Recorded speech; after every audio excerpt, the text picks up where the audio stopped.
কার্যত আগামীকালই শেষ হচ্ছে নির্বাচনের প্রচার প্রচারণা। দম ফেলার ফুরসত নেই প্রার্থীদের, শেষ মুহূর্তে ভোটারদের মন জয়ের চেষ্টা।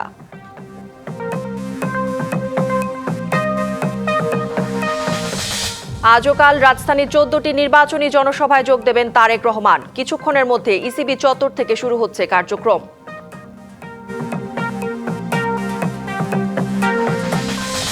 সাড়ে 15 বছর যারা পালিয়েছিলেন তারাই এখন মামলাবাজি করছে। অভিযোগ, জামায়াতের আমিরের মিথ্যা আশ্বাসে না ভোলার আহ্বান। আমলাদের মধ্যে বিভাজন ভালো লক্ষণ নয়। বর্তমান অনভিজ্ঞ মাঠ প্রশাসন দিয়ে নিরপেক্ষ নির্বাচন সম্ভব নয়, বিশেষজ্ঞদের শঙ্কা। চট্টগ্রাম বন্দরে আবারও শ্রমিক কর্মচারীদের অনির্দিষ্টকালের ধর্মঘট, বন্দরকে ছিনতাই করার চেষ্টা, বিপদগামীদের অভিযোগ চেয়ারম্যানের। এবং কক্সবাজারের রুখিয়ায় ক্যাম্পের বাইরে অবৈধভাবে বসবাস করা 1000-এর বেশি রোহিঙ্গা আটক, যৌথ বাহিনীর অভিযান অব্যাহত। দেখছিলেন নাসির সিনটেক্স গ্রুপ সংবাদ শিরোনাম। এবার জানাবো খবরের বিস্তারিত। আপনাদের সাথে আছি আমি কাঞ্জুম কৌরি। ভোটের বাকি আর 4 দিন, তাই সারা দেশে প্রচার প্রচারণা এখন তুঙ্গে। শহর থেকে গ্রাম, অলি গলিতে ভোটারের কাছে ছুটছেন প্রার্থীরা, আর ভোটাররা মেলাচ্ছেন নানা অঙ্ক। এদিকে আজ থেকে নির্বাচনী দায়িত্বে মাঠে নেমেছেন সেনাসহ সব বাহিনীর সদস্যরা। বিশেষ এই দায়িত্বে তারা থাকবেন 7 দিন। এবার বিভিন্ন বাহিনীর মোট 9,70,000-এর বেশি আইনশৃঙ্খলা বাহিনীর সদস্য নির্বাচনী দায়িত্ব পালন করবেন। বিএনপি, জামায়াত আর এনসিপির প্রার্থীদের সাথে প্রতিটি নির্বাচনী এলাকায় সক্রিয় রয়েছেন স্বতন্ত্ররাও।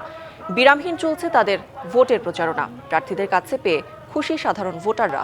প্রার্থীদের প্রতিশ্রুতির জবাবে তারা জানিয়ে দিচ্ছেন নিজেদের চাহিদাও। অন্যদিকে ভোটের প্রচারণার সময় নিয়ম ভাঙার অভিযোগ উঠেছে অনেক জায়গায়। এদিকে আজ থেকে ভোটের মাঠে নামছেন সেনাসহ সব বাহিনীর সদস্যরা।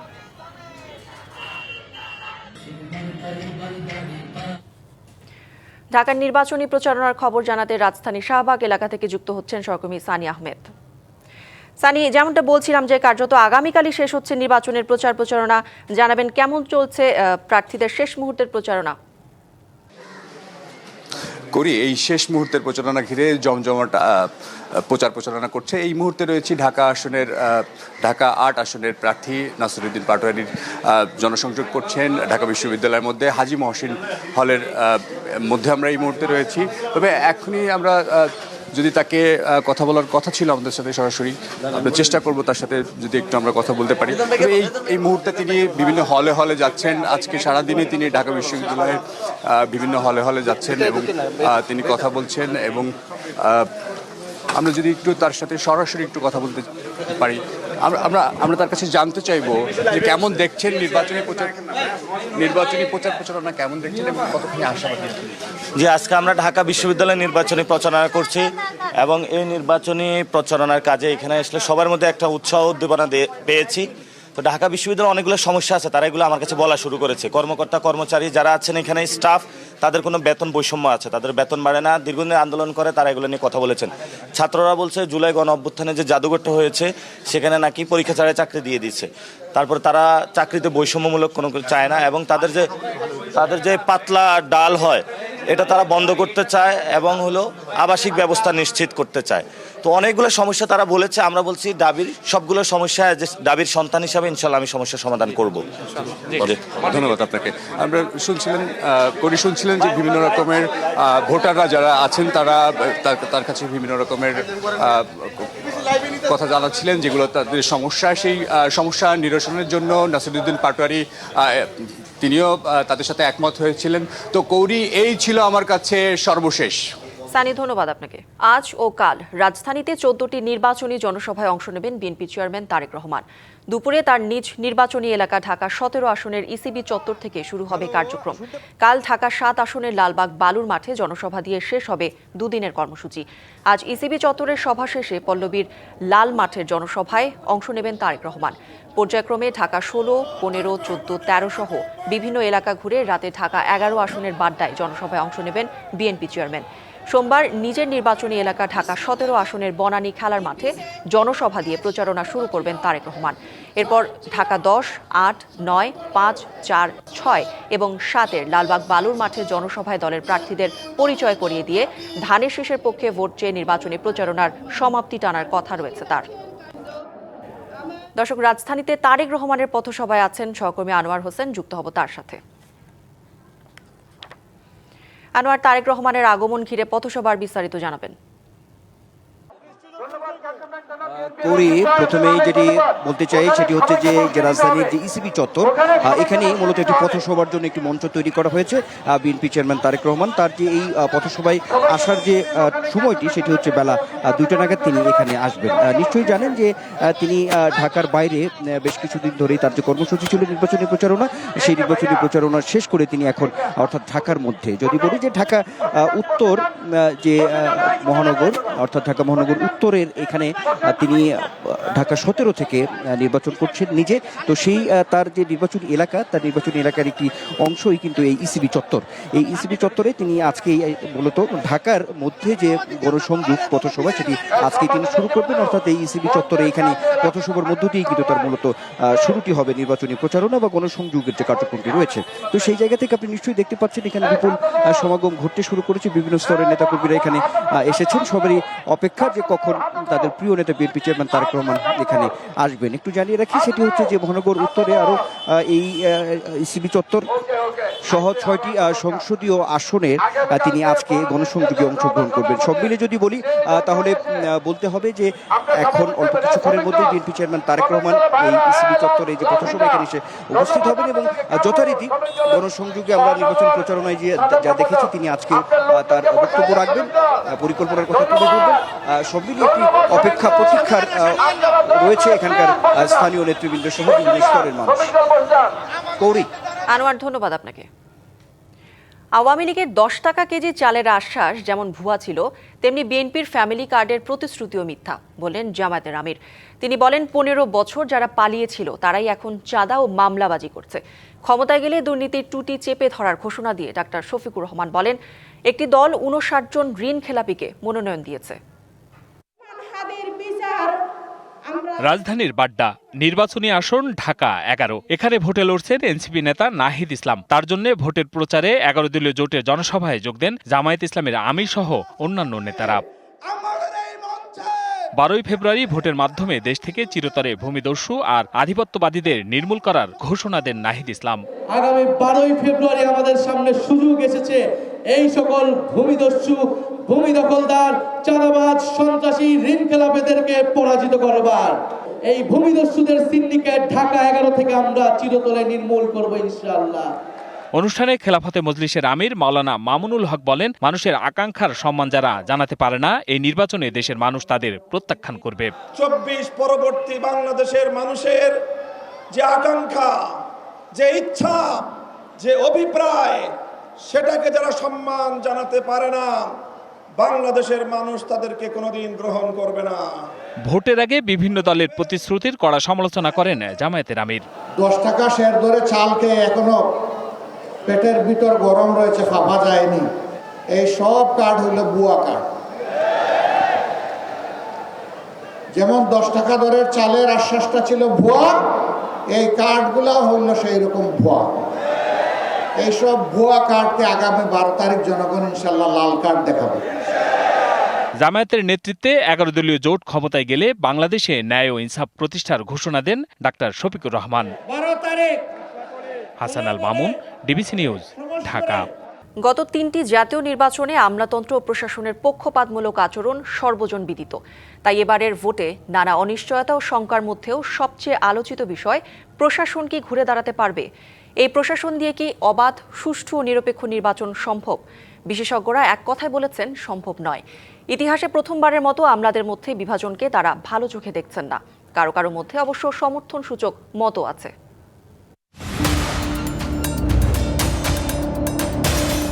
ত্রয়োদশ জাতীয় নির্বাচনের আর মাত্র কয়েকদিন বাকি।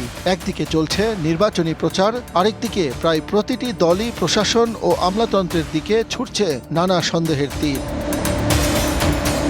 প্রশাসনের প্রাণকেন্দ্র সচিবালয় থেকে শুরু করে মাঠ প্রশাসনের দিকে নজর সবারই। প্রধান দুই জোটের পক্ষ থেকেও অভিযোগ আছে প্রশাসন তাদের বিপক্ষে কাজ করছে। তাদের মধ্যেই আবার প্রশাসনকে নিজেদের দিকে টানার প্রতিযোগিতা তো আছেই। এমন পরিস্থিতিতে আগের সময়ের আমলাতন্ত্রের বিতর্কিত ভূমিকা বিবেচনায় প্রশাসনের নিরপেক্ষভাবে কাজ করতে পারাকে বড় চ্যালেঞ্জ হিসাবে দেখা হচ্ছে।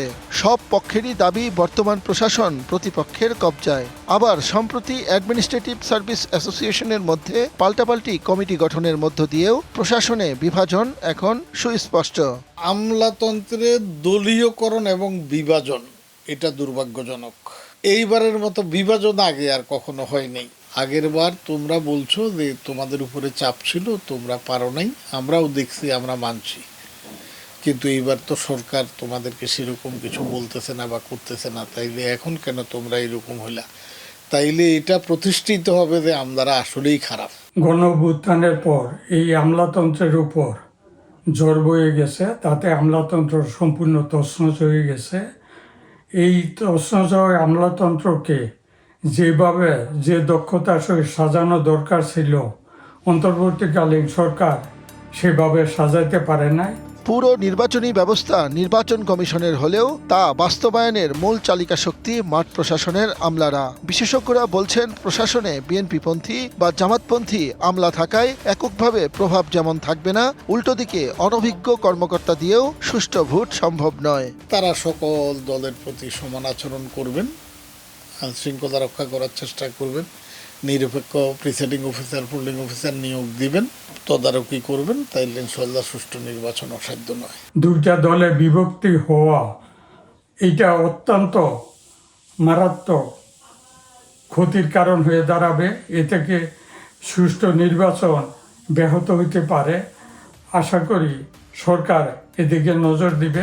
বিশেষজ্ঞরা তাগিদ দিয়েছেন সরকার ও নির্বাচন কমিশনের উচিত মাঠ প্রশাসনকে প্রভাবমুক্ত রেখে কাজ করার পরিবেশ তৈরি করে দেয়া। আমলাতন্ত্র যথেষ্ট হারাইছে, মানে এখন তাদের ঘুরে দাঁড়ানোর কথা, এখন তাদের নিজের ভাবমূর্তিটা ফিরে আনার কথা। তো এই কারণে আমি মনে করি যে এইবার হয়তো কোনো ডিসি কোনো পক্ষে যাবে না। দেশের এমন ক্লান্তিকালে এবং গণতন্ত্রের উত্তরণের পথে ত্রয়োদশ জাতীয় সংসদ নির্বাচনে সবচেয়ে গুরুত্বপূর্ণ ভূমিকা পালন করবে মাঠ প্রশাসন। আর বর্তমান এই মাঠ প্রশাসনের পক্ষে অবাধ, নিরপেক্ষ, সুষ্ঠু এবং গ্রহণযোগ্য একটি নির্বাচন অনুষ্ঠান আয়োজন করা সম্ভব হবে কি? এই প্রশ্নের উত্তর মিলতে অপেক্ষা করতে হবে ভোটের ফলাফল পর্যন্ত। শাহ ইমন, ডিবিসি নিউজ, ঢাকা।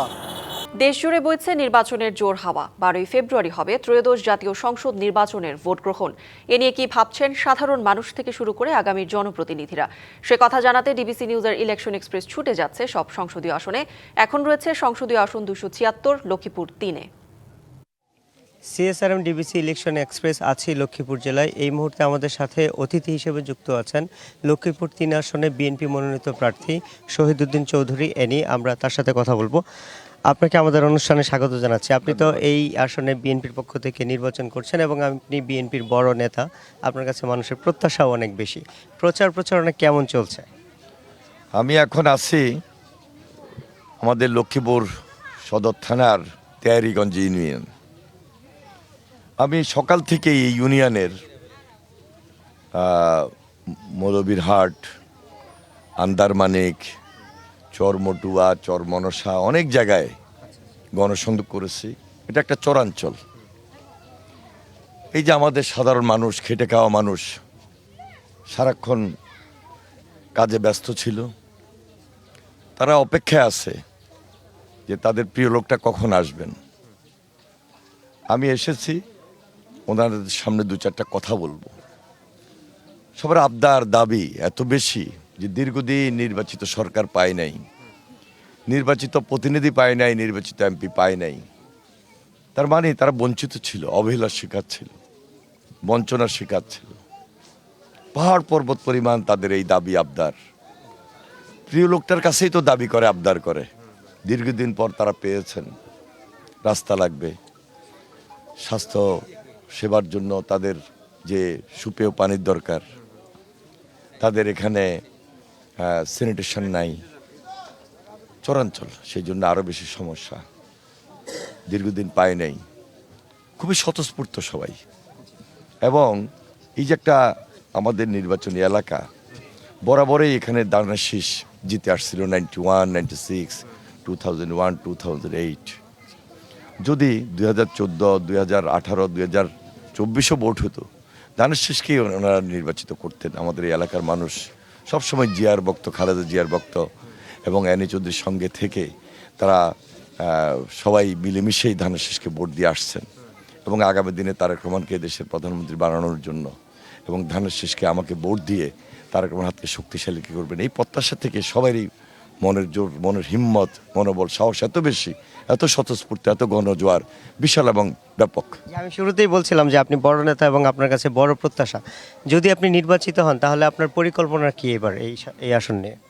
দেখুন, আমাদের এই লক্ষ্মীপুর, এই সদর আসনটা, বিশেষ করে লক্ষ্মীপুর জেলার একটা কৃষিভিত্তিক এলাকা। সম্পূর্ণভাবে আমরা কৃষির উপর নির্ভরশীল।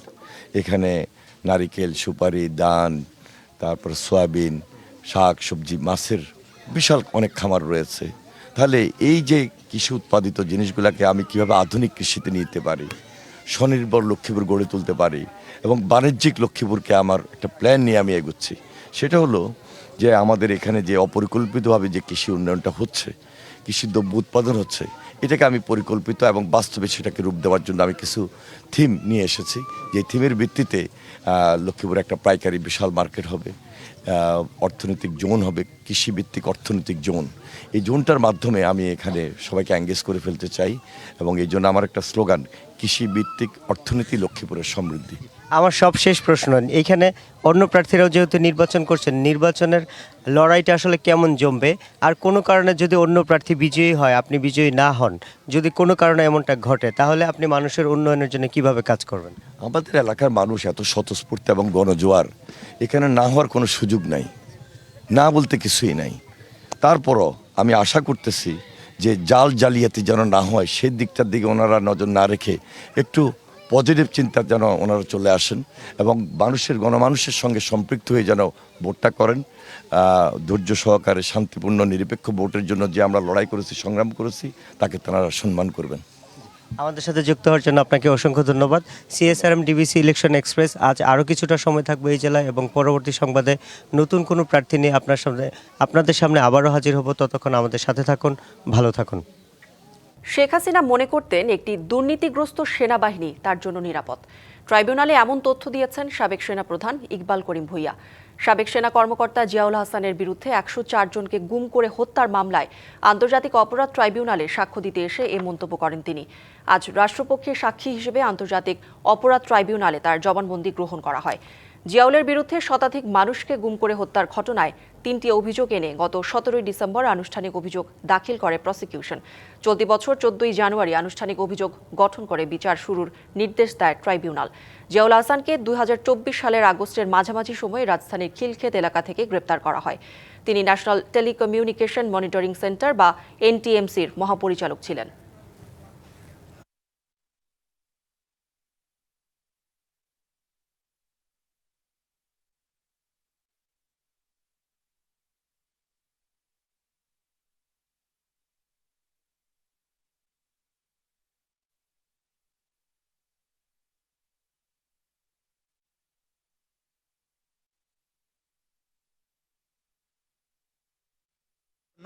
এই জাতীয় মানুষ হত্যার কাজ যেন সে না করে, এর থেকে বিরত থাকে। কিন্তু তারা দুজন জিয়াউল হাসানের সাথে তাদের সাক্ষাতের পরে সেনাপ্রধানকে যে রিপোর্টটা দিয়েছিলেন যে এই লোকটি অর্থাৎ জিয়াউল হাসানের মাথায় ইট এবং পাথর দিয়ে ঠাসা, তাকে কোনো যুক্তি বোঝানো যায় না। এর মধ্য দিয়ে একজন অপরাধীর কি মনস্তত্ত্ব সেটি তিনি এখানে তুলে ধরার চেষ্টা করেছেন। র্যাবে অফিসাররা গিয়ে যাতে নরহত্যাকারী হয়ে উঠতে না পারে সেই জন্য র্যাবে পাঠানোর আগে অফিসারদেরকে তিনি ডিব্রিফিং করতেন, তাদেরকে মোটিভেট করার চেষ্টা করতেন যে তোমরা যেন গিয়ে এই ধরনের অপরাধমূলক কাজের সাথে সম্পৃক্ত না হও। এবং তিনি এটাও বলেছিলেন কোনো অফিসার সেখানে যাওয়ার পরে তাদেরকে যদি বিচার বহির্ভূত হত্যাকাণ্ডে সম্পৃক্ত হতে বলা হয়, তারা যেন সরাসরি এসে সেনাবাহিনীতে রিপোর্ট করে। কোনো আর্মি মিলিটারি চেকপোস্টে এসেও যদি রিপোর্ট করে, তিনি তাদেরকে সসম্মানে সেনাবাহিনীতে পুনর্বাসনের ব্যবস্থা করবেন। এবং এরকম দুজন অফিসার যাদেরকে এরকম মানুষ হত্যা করতে বলা হয়েছিল র্যাবে গিয়ে, তাৎক্ষণিকভাবে তারা ফিরে এসে মিলিটারি চেকপোস্টে রিপোর্ট করার কারণে তাদেরকে তিনি সেনাবাহিনীতে প্রত্যাবাসনের সুযোগ দিয়েছিলেন, সসম্মানে পুনর্বাসিত করেছিলেন। পররাষ্ট্র উপদেষ্টা এম তৌহিদ হোসেনের সঙ্গে চমৎকার বৈঠক হয়েছে বলে জানিয়েছেন ঢাকায় নিযুক্ত মার্কিন রাষ্ট্রদূত ব্রেন্ট ক্রিস্টেনসেন। সকালে পররাষ্ট্র উপদেষ্টা এবং সচিব আসাদ আল সিয়ামের সঙ্গে বৈঠক করেন ঢাকায় নিযুক্ত মার্কিন রাষ্ট্রদূত। পরে ব্রেন্ট ক্রিস্টেনসেন বলেন, উপদেষ্টার সঙ্গে চমৎকার বৈঠক হয়েছে এবং দ্বিপাক্ষিক সম্পর্কের গুরুত্বপূর্ণ বিষয়গুলো নিয়ে ফলপ্রসূ আলোচনা হয়। পররাষ্ট্র মন্ত্রণালয় সূত্র জানিয়েছে, প্রথমে তিনি আসাদ আল সিয়ামের সঙ্গে বৈঠক করেন, পরে তৌহিদ হোসেনের দপ্তরে যান। পররাষ্ট্র মন্ত্রণালয় আরও জানায়, বৈঠকগুলোতে জাতীয় নির্বাচনের প্রস্তুতি, বাণিজ্য ও ট্যারিফ ইস্যু সহ দুই দেশের স্বার্থ সংশ্লিষ্ট বিভিন্ন বিষয় নিয়ে আলোচনা হয়েছে।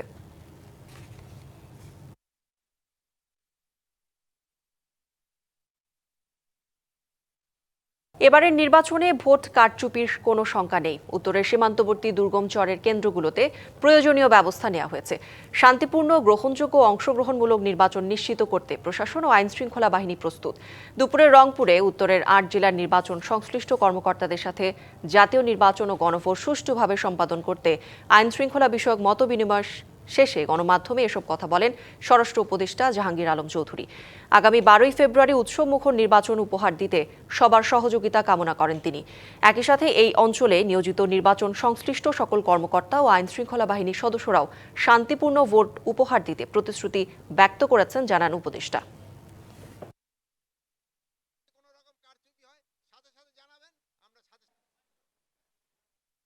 সব জায়গায় যেই জায়গায় যেই রকম ব্যবস্থা নেওয়ার ওই ধরনের প্রস্তুতি আমাদের নেওয়া হয়েছে এবং এখানে মধ্যমণের সবাই ওইটি আলোচনা হয়েছে এবং নির্বাচন খুব শান্তিপূর্ণভাবে সুষ্ঠু পরিবেশে এবং একটা উৎসবমুখর পরিবেশে নির্বাচন হবে এবং একটা ফ্রি, ফেয়ার অ্যান্ড ক্রেডিবল নির্বাচন।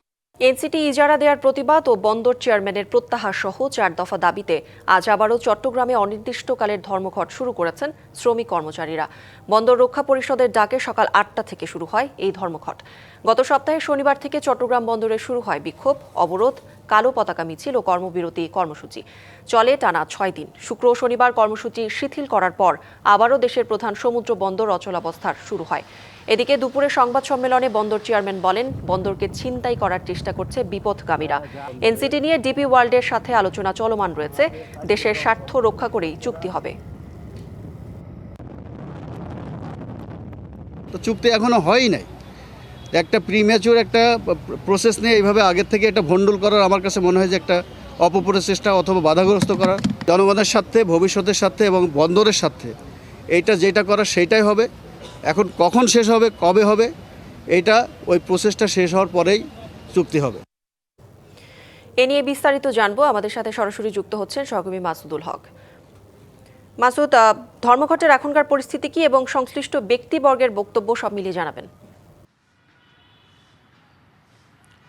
প্রায় 59,000 টিউএস ধারণ ক্ষমতার চট্টগ্রাম বন্দরে এই মুহূর্তে কন্টেনার জমা ছিল প্রায় 41,000-এর অধিক। এছাড়া বহির্নোঙরে প্রায় শতাধিকের অধিক জাহাজ বিভিন্ন পণ্য নিয়ে ভাসছে, কিন্তু সেগুলো খালাস করা যাচ্ছে না এবং প্রায় জাহাজে রয়েছে বিভিন্ন ভোগ্যপণ্য। আপনারা জানেন আর কয়েকদিন পরে পবিত্র রমজান মাস শুরু হবে এবং এখানে রমজানের অনেক খাদ্য, বিভিন্ন ভোগ্যপণ্য রয়েছে।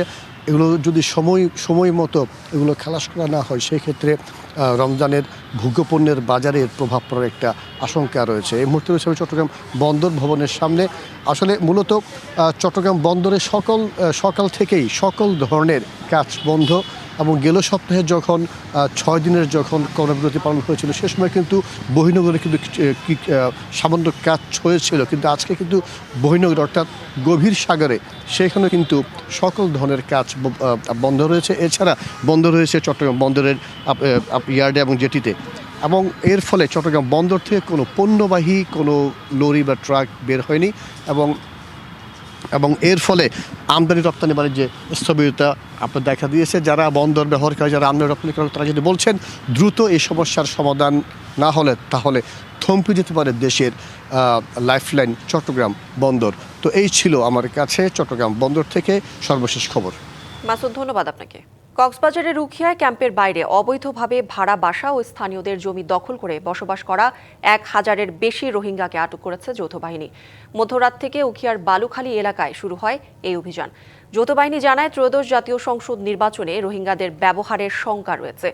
তাই ক্যাম্পের বাইরে থাকা রোহিঙ্গাদের বিষয়ে কঠোর অবস্থানে রয়েছে আইনশৃঙ্খলা বাহিনী। এরই ধারাবাহিকতায় অভিযানে এখন পর্যন্ত 1000-এর বেশি রোহিঙ্গাকে আটক করা হয়েছে। জাতীয় নির্বাচনকে সামনে রেখে কক্সবাজারের রুখিয়ায় ক্যাম্পের বাইরে অবৈধভাবে বসবাসকারী রোহিঙ্গাদের আটকে অভিযান শুরু করে যৌথ বাহিনী। এসব রোহিঙ্গা ক্যাম্প প্রশাসনের অনুমতি অবহিত করা ছাড়াই দীর্ঘদিন ধরে পরিবার নিয়ে বসবাস করছিল।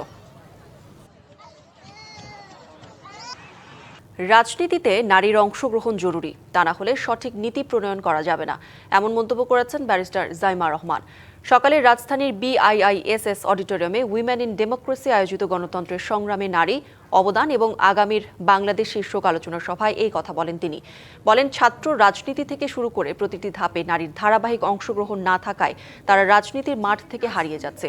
এর জন্য প্রয়োজন সঠিক দিক নির্দেশনা। ওই সময় অন্যান্য বক্তারা বলেন, জুলাই অভ্যুত্থান বৈষম্যহীন সমাজ করার অঙ্গীকার হলেও গত 1.5 বছরে এর বাস্তবায়ন নেই।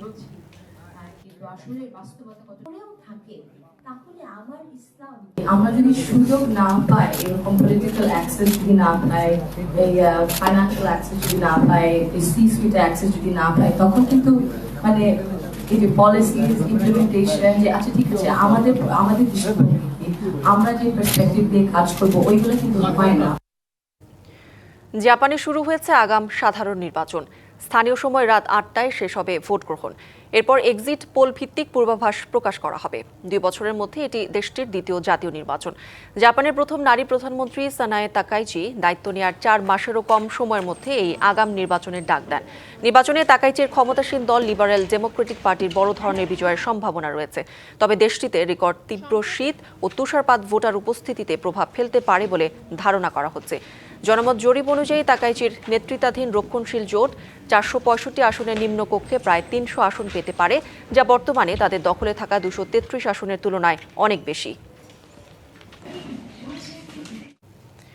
থাইল্যান্ডের সংসদ নির্বাচন ও গণভোট অনুষ্ঠিত হচ্ছে আজ। স্থানীয় সময় সকাল 8টা থেকে ভোট গ্রহণ শুরু হয়ে চলবে বিকেল 5টা পর্যন্ত। জনমত জরিপগুলোর আভাস অনুযায়ী এবারের নির্বাচনের সবচেয়ে বেশি আসন পেতে যাচ্ছে পিপলস পার্টি। তবে বিশ্লেষকদের মতে সরকার গঠনের দৌড়ে সুবিধাজনক অবস্থানে রয়েছে তত্ত্বাবধায়ক প্রধানমন্ত্রী অনুতিন চার্ন ভিরাকুলের নেতৃত্বাধীন রক্ষণশীল দল ভুম জাইথাই পার্টি। তবে সামরিক সমর্থিত দলগুলোর বিরোধিতার কারণে সরকার গঠন কঠিন হতে পারে। দেশটির 500টি সংসদীয় আসন ঝুঁকির মুখে থাকায় কোনো দলই একক সংখ্যাগরিষ্ঠতা পাবে না বলে জোট সরকার গঠনের সম্ভাবনা বেশি। একই সঙ্গে এবারের নির্বাচনে 2017 সালে সামরিক সংবিধান পরিবর্তনের প্রশ্নে হচ্ছে গণভোটও। সবশেষ 2023 সালে দেশটিতে সংসদ নির্বাচন হয়।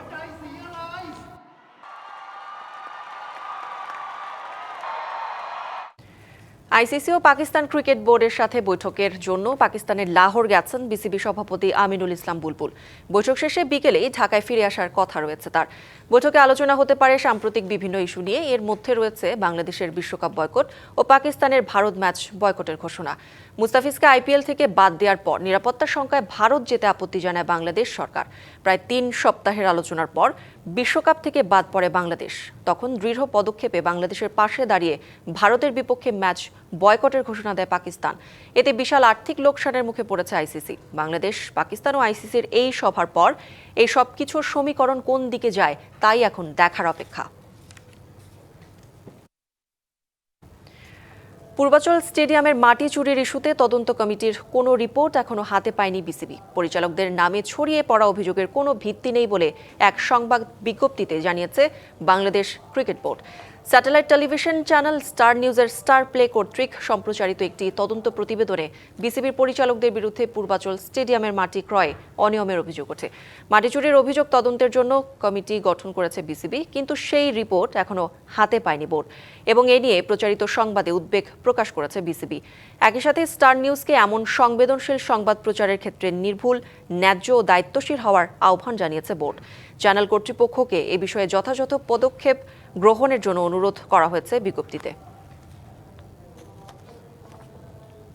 সংবাদে এই ছিল এখনকার মতো। ডিবিসি নিউজের সংবাদগুলো পড়তে ভিজিট করুন dbcnews.tv আর ভিজিট করুন ডিবিসির ফেসবুক পেজ এবং ইউটিউব চ্যানেল। ডিবিসির সঙ্গেই থাকুন।